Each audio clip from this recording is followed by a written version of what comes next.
की, बड़ा गौर करना इस बात पर। साहू जी महाराज ने जिन्होंने रिजर्वेशन की शुरुआत की वो कौन सी समाज के थे? कुर्मी पटेल। कौन थे जिन्होंने काय की शुरुआत की?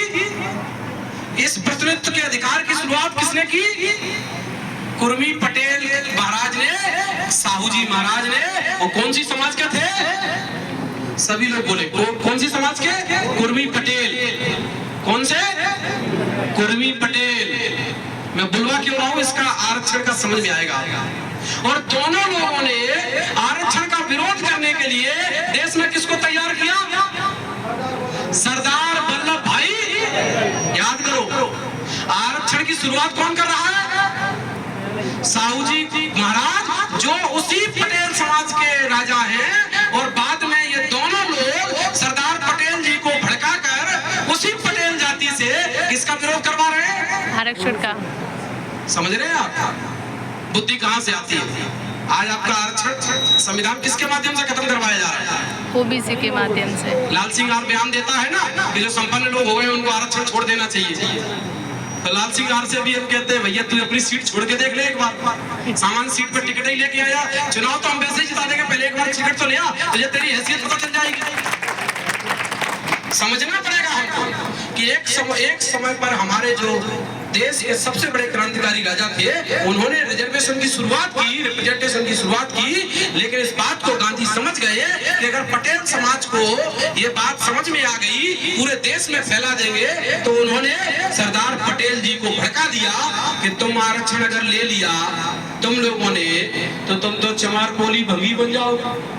बोले अम्बेडकर पागल हो गया है, सबको नीचा बनाए देता है, तुम तो विरोध करो। और पूरे देश में सरदार पटेल जी के माध्यम से विरोध करवाया गया। समझ रहे हैं? सरदार पटेल जी के माध्यम से पूरे देश में आरक्षण का विरोध करवाया। और ये विरोध इतना तेज हो गया कि पूरे ओबीसी समाज के लोगों ने कहा कि हमारा नेता अम्बेडकर नहीं है, हमारा नेता कौन है? बोले हमारा नेता तो सरदार पटेल जी है। और भी लोग थे। मैं एक उदाहरण आपको इसलिए देना चाह रहा हूं कि समाज में कैसे वितरण पैदा किया जाता है, कैसे महापुरुषों की विचारधारा को दफन कर दिया जाता है।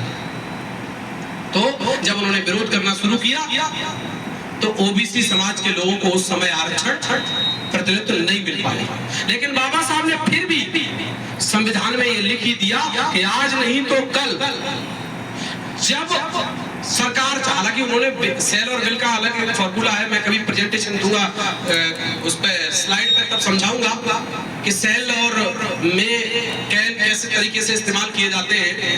तो वो कहते हैं कि आज नहीं तो कल जब हमारे ओबीसी समाज के भाई जाग जाएं, जब इनको पता लग जाए कि रिप्रेजेंटेशन कितना जरूरी है, तब जितनी इनकी संख्या है उतना इनको प्रतिनिधित्व का अधिकार दिया जाना चाहिए। फिर भी लिख दिया संविधान में। और बाबा साहब इस दुनिया से चले गए। फिर पैदा होते हैं कांसीराम जी। कांसीराम जी इस देश में एक आंदोलन चलाते हैं, जैसे एक नारा लगता था, आप लोगों ने सुना होगा, बाबा साहब का दूसरा नाम कांशीराम। कांशीराम जोर से बोलेंगे, बाबा साहब का दूसरा नाम कांशीराम। ये नारा लगता था। क्यों लगता था? क्योंकि बाप का कर्ज कौन पटाएगा? बेटा पटाता है। तो बाबा साहब के ऊपर कर्ज किसका था? ओबीसी वो दो राजाओं का। उन्होंने पढ़ने विदेश में भेजा। अगर वो पढ़ने विदेश में नहीं भेजते तो बाबा साहब संविधान नहीं बना पाते। और अगर वो संविधान नहीं बना पाते तो हमारे तो गले की हड्डी नहीं छूट, कमर की झाड़ू नहीं छूट, महिलाओं को कमर के ऊपर कपड़े पहनने का अधिकार नहीं मिलता, इंसान का जीवन ही नहीं मिलता अगर बाबा साहब न पढ़ते थे। और बाबा साहब पढ़े किसकी वजह से? वो दो राजाओं की वजह से। तो वो कर्ज उतारने के लिए बाबा साहब जीवित नहीं है। अब कौन उतारेगा कर्ज? जो उनको अपना पिता मानेगा। कांसीराम जी ने उनको अपना पिता माना और कहा कि मैं फुले साहू अम्बेडकर का मिशन चलाने आया। और उन्होंने एक नारा चलाया दिया पूरे देश में कि मंडल कमीशन लागू करो वरना कुर्सी खाली करो। पूरे देश में आंदोलन चलाया। और उस देश में जब आंदोलन उन्होंने चलाया तो मंडल कमीशन में किसके लिए रिप्रेजेंटेशन का अधिकार था? ओबीसी। एक भी सीट एससी की थी उसमें। तो कांसीराम जी किसकी लड़ाई लड़ रहे थे? ओबीसी की। और आज लोग क्या कहते हैं कि कांसीराम कौन के नेता थे? बड़ा गजब बात है।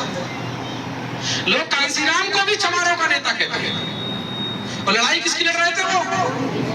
बताओ, कांसीराम जी ने कभी कहा कि दलितों को आरक्षण दो? उन्होंने किसके लिए कहा?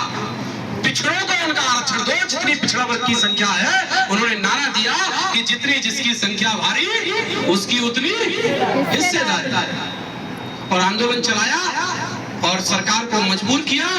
और आप लोग अगर कांसीराम जी के आंदोलन को पढ़ेंगे तो पंजाब में जब ये रैली गई थी तो पंजाब में कुछ सवर्ण लोगों ने इस रैली पर पथराव कर दिया, हमारे लोगों ने भी पथराव किया, तो उन्होंने गोली चला दी। तो 4 जाटक, जिसको चमार रविदासिया कहते हैं, वहां 4 चमार जाति के लोग मारे गए जगह पर। आरक्षण किसको मिलना था? गोलियां कौन खा रहा था? क्यों खा रहे थे?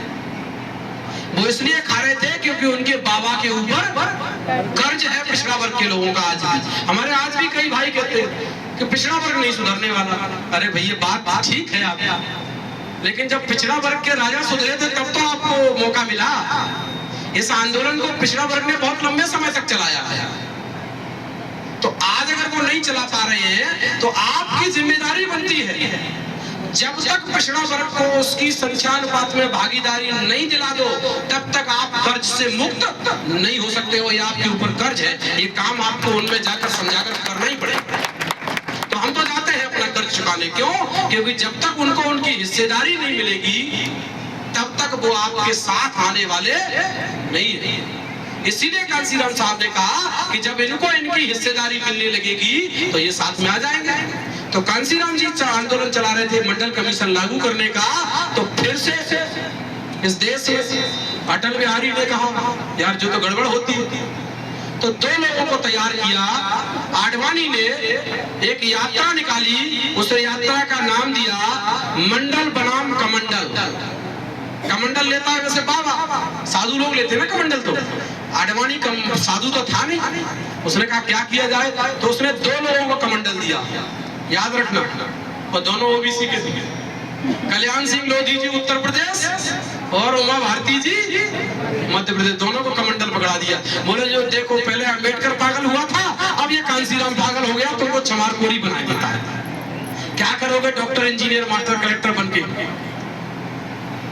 रामलला का मंदिर बन रहा है, कार सेवा शुरू हो गई है, सब लोग चलो। बोले कहाँ? बोले रामलला हम आएंगे और मंदिर वहीं बनाएंगे। और सारे लोग जिनको जाना चाहिए था मंडल कमीशन में, वो कहाँ चले गए? कमंडल वाले आने वाले। लेकिन फिर भी कांसीराम जी का कद इतना बड़ा हो गया था कि हजारों नहीं लाखों लोग उनको इस देश में फॉलो करते थे। तो उसी समय पर मुलायम सिंह यादव ने उनका साथ दे दिया, तेजस्वी यादव जी के पिताजी लालू यादव जी ने साथ दे दिया, शरद यादव जी ने साथ दे दिया, कर्पूरी जी के लोगों ने साथ दे दिया। तो कांसीराम जी की ताकत बढ़ गई। और चौधरी देवीलाल जी ने भी साथ, जो जाट समाज के, इन लोगों ने साथ दे दिया। तो बीपी सिंह की सरकार थी, बीपी सिंह की सरकार को मंडल कमीशन लागू करना पड़ा। और फिर बीपी सिंह की सरकार गिराई किसने थी? किस किस को पता है? थोड़ा हाथ खड़ा करो। बीपी सिंह की सरकार किसने गिराई थी? अटल बिहारी वाजपेयी ने। और अटल बिहारी किस पार्टी के थे? बीजेपी। कौन सी पार्टी के थे? मंडल कमीशन का विरोध कौन सी पार्टी कर रही थी?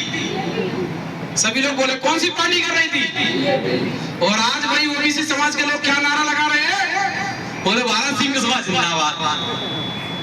आपको समझ में नहीं आता है कि इस मूवमेंट को कैसे गर्त में ढकेला जाता है कि जो बीजेपी ने ओबीसी के हक अधिकार खा लिए, मंडल कमीशन अगर बीपी सिंह ने लागू किया, पहले तो आधा अधूरा लागू किया, पूरी सिफारिशें लागू नहीं की, और फिर भी उस भाजपा की सरकार के लोगों ने अटल बिहारी की सरकार, अटल बिहारी ने बीपी सिंह की सरकार गिरा दी कि तुमने इन पिछड़ों को रिजर्वेशन क्यों दिया। और हमारे लोग आज नारा लगा रहे हैं, एक तो नेता ही नहीं बचा, सारे नेता भय भग के वहीं जा रहे हैं जिसने आपके हक अधिकार छीन लिए। क्यों जा रहे हैं? क्योंकि ये जानकारी मैं आप लोगों के बीच में शेयर कर रहा हूँ, ये जानकारी समाज को पता नहीं है। इसलिए नेता क्या चाहता है? नेता चाहता है कि मेरा समाज जाति के नाम पर मेरे पिछलग्गू बन जाए, मैं जिस भी पार्टी में जाऊं ये मेरा समाज मेरे पीछे आकर मेरे पीछे ताली बजाएगा। अगर ये जानकारी इसको लग गई कि आरक्षण खाने वाली भाजपा है, रिजर्वेशन का विरोध करने वाली भाजपा है, प्राइवेटीकरण लाने वाली भाजपा है। ये मनवादी पार्टियां जो गांधी और गोलवलकर के चेलों ने बनाई है, इन्होंने हमारे लोगों के हक अधिकार छीने हैं, तो समाज इनके पीछे नहीं जाएगा। इसलिए इन्होंने सबने मिलकर ये तय किया कि समाज में कोई भी जन जागृति का या कैडर का कार्यक्रम हम नहीं होने देंगे। हम भंडारे कराएंगे, हम जगराते करवाएंगे, हम मैया बिठवाएंगे, हम रैली निकलवाएंगे, हम नारे लगवाएंगे, लेकिन समाज में कोई भी कैडर का कार्यक्रम, प्रशिक्षण का कार्यक्रम समाज में नहीं होने देंगे, जिससे समाज जागृत हो जाए। और समाज जागृत हो गया तो फिर बोले हमारी गुलामी नहीं करेगा। तो फिर भी कांसीराम जी ने आंदोलन चलाया, तो जो लोग मंडल कमीशन में जाने थे वो चले गए, और जो कमंडल में जाने थे वो कमंडल में चले गए। आधे इधर गए, आधे उधर गए, और कछु उधर रह गए। तो कांसीराम जी ने 27% आरक्षण लागू करवा दिया। तो 27% आरक्षण ओबीसी को और 22.5% आरक्षण SC ST को मिलने लगा। लेकिन मध्य प्रदेश का दुर्भाग्य है कि इसमें 20 साल से ज्यादा हो गए पिछड़ा वर्ग का मुख्यमंत्री बैठा है, लेकिन ओबीसी समाज के लोगों को आज तक 27% आरक्षण नहीं मिला। लेकिन फिर भी शिवराज सिंह चौहान जिंदाबाद कि ओबीसी का है हमारा। अरे आप समझ नहीं रहे हैं कि वो आपके समाज के व्यक्ति का मुखौटा इसलिए लगाता है जिससे आप उसका विरोध ना करें, और आपके व्यक्ति के माध्यम से ही वो आपके अधिकार छीनता है। जिस दुश्मन का षड्यंत्र है, चाहे वो कोई भी पार्टी, मुखौटा लगाने वाली पार्टियां हमेशा यही करती है। तो अब हम आगे बढ़ते हैं।